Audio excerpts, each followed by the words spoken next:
This is a wet, dry application, so water won't hurt it. Actually, the humidity dries it, so when I put it on, you're supposed to like mist spray it with water. If it's a hot, dry day, hot, dry weather, it'll take longer to dry, to cure, from what I'm being told. So it dries by humidity. That's why they were saying not to use alcohol to clean the surfaces. So it's on there. It's good. It's right where it should be. I got it clamped. I'll just leave it like that for the next week. So I got to work on this. This needs a little bit of feathering on this edge. And so hopefully when I slide it back up on here, it'll be all where it needs to be. See where I was working on the hinge here a little bit. I brought this edge out a little more. I built this edge up a little more. So now I gotta see if I put that board up there. I don't know how well you can see it, but it's a little bit off. I just gotta square up that edge.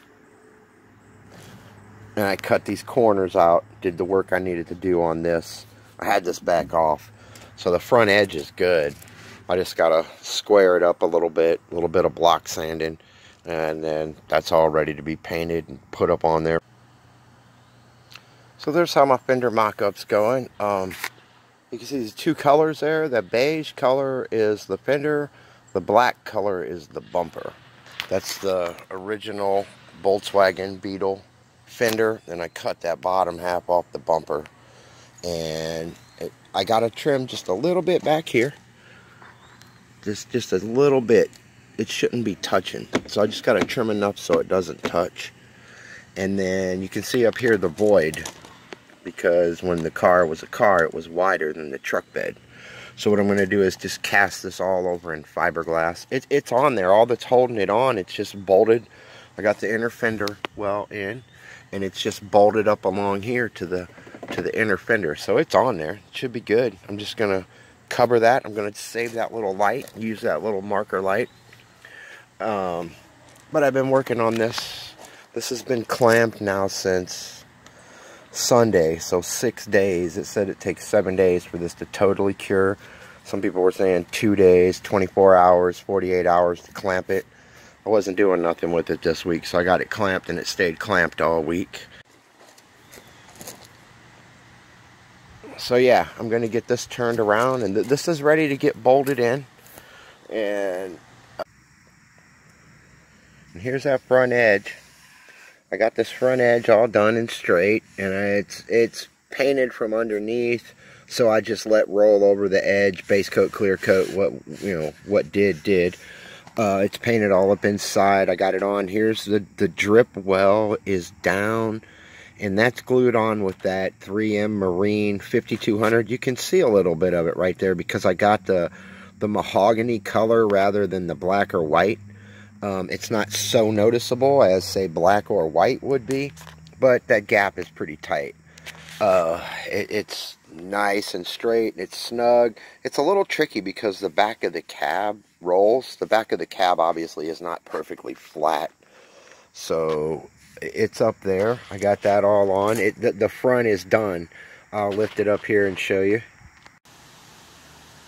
So that's ridiculous high. I would never need it that high.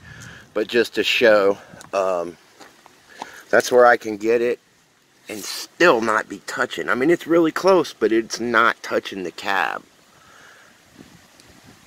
Which is kind of tricky because this isn't flat. It's got to curve up. So it's always going to be a little closer in the middle when it's up. So here's the edge. I've got it all bolted. The drip edge goes forward and up. And then this was just like a little face-it cap that I made to cover it. I got that covered all up over there. Actually, the bed's done. I should be able to fill this thing with water and not get no leaks. Because I sealed all that for my fuel pump.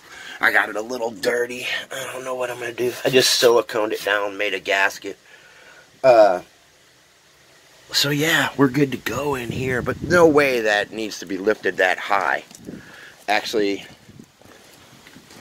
that's insanely high. But just to show I can get it up there without it hitting the back of the cab. It is close. If I went much higher, it would probably hit, but that's good. And you can see over there, it gets a little bit gappier than right here. And that's because in the middle, this thing humps up.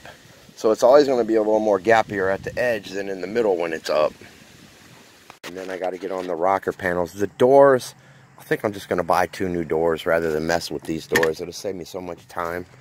The inside's done, other than it's dirty. I was messing around up here with some wires and stuff, but for the most part it's done. The headliner's in it.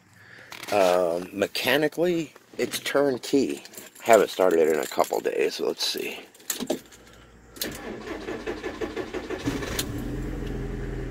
I do got to check engine light though, because I don't have the back oxygen sensor. I bought the exhaust, all the oxygen sensors and everything for that. I got the floors all been sandblasted, all treated, primed, painted, epoxy primed, base coated, clear coated, and then this is bed liner that I put over top of it, black roll-on bed liner. The same thing up the back here, all the black is bed liner. But when I bought the exhaust and I bought the catalytic converter, I ordered both O2 sensors, but I didn't get the back one. They was out of stock, so I just put a plug in it.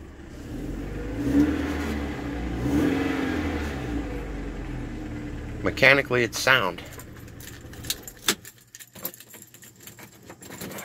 So, I have been making some progress.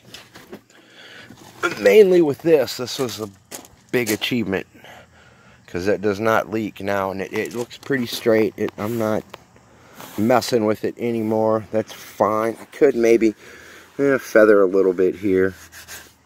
This has to all get painted. The whole truck will get painted again, so in the process of reblocking out that roof and the back of the cab and whatever I do down here, I may hit that a little more.